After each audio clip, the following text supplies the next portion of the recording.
پھر منکرین کی قوم نے اپنے رسولوں سے کہا اچھا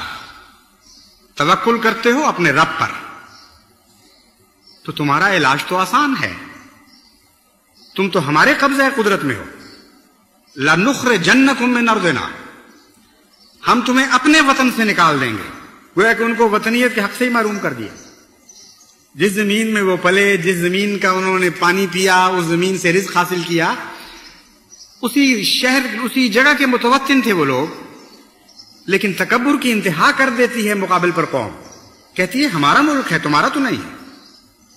اور ہم اختیار رکھتے ہیں کہ تمہیں زمین سے نکال دیں۔ اس کا کوئی جواب وہ نہیں دیتے، خاموشی اختیار کرتے ہیں، اور پیشتر اس کے کہ وہ جواب دیں اللہ تعالیٰ آسمان سے ان پر وہی نازل فرماتا ہے لَنُهْلِكَنَّ الظَّالِمِينَ، تمہیں ہرگز کسی معاملے میں دخل کی ضرورت نہیں ہے، کوئی ہاتھ ہلانے کی ضرورت نہیں ہے، ہم ہلاک کریں گے ظالموں کو، ہم ہلاک کریں گے ظالموں۔ یہ آسمان سے ان کو آواز سنائی دیتی ہے، اور فرماتا ہے کہ یہ کس زمین کے مالک بن بیٹھے ہیں، وطن کس کے ہیں؟ خدا کے سوا کسی کے وطن نہیں ہے، اور خدا کے سوا کسی کی زمین نہیں ہے۔ یہ کہتے ہیں ہم تمہیں زمین سے نکال دیں گے، اور ہم آسمان سے تمہیں خوشخبری دیتے ہیں لَنُسْكِنَنَّكُمْ، ہم تمہیں لَنُسْكِنَنَّكُمُ الْأَرْضَ مِن بَعْدِهِمْ، یہ تو قصہ ماضی بن چکے ہیں لوگ، یہ تو کہانیاں بن جانے والے ہیں، ان کے بعد ہم تمہیں وارث بنائیں گے ان زمینوں کا جن سے یہ نکالنے کا دعویٰ کر رہے ہیں۔ ذَلِكَ لِمَنْ خَافَ مَقَامِي وَخَافَ وَعِيدِ، یہ شاندار مستقبل اس قوم کا ہے جو میرے مقام کا خوف رکھتی ہے اور میرے وعید سے نصیحت پکڑتی ہے اور استفادہ کرتی ہے، ان باتوں سے ڈرتی ہے جن باتوں سے میں ڈرایا کرتا ہوں۔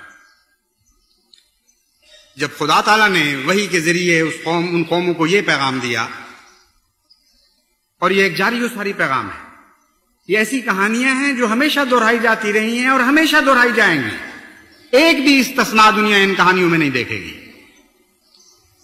پھر اللہ تعالیٰ فرماتا ہے انہوں نے ان سے گفتگو بند کر دی، وَاسْتَفْتَحُوا، اور عرض کیا کہ اے اللہ فتح تو تیرے ہاتھ میں ہے، ہم نے تجھ پر توکل کیا تھا، تیرا بے انتہا احسان اور کرم ہے کہ پیش طرح کے اس کے کہ ہم دعائیں کرتے تو رجوع برحمت ہوا، اور تو نے آسمان سے ہمیں خوشخبریاں دینی شروع کر دی، بس ہم تجھ سے ہی فتح مانگتے ہیں۔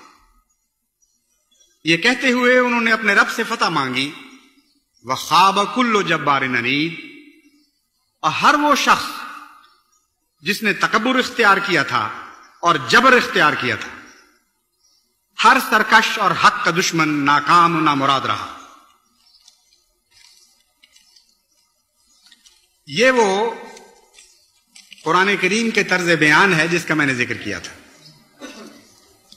کتنا حیرت انگیز نصیحت کا طریق ہے، کیسا پیارا انداز ہے، اور کتنا یقین سے پر ہے، کتنا قطعی ہے، اٹل ہے۔ اس تقدیر میں جو خدا نے بیان کی ہے کوئی تبدیلی نہیں ہوئی اور کوئی تبدیلی نہیں ہو سکتی۔ بس وہ لوگ جو ہمیشہ خدا کے نام پر کھڑے ہوں گے، ان کے لیے ان رستوں کے سوا اور کوئی رستہ نہیں ہے۔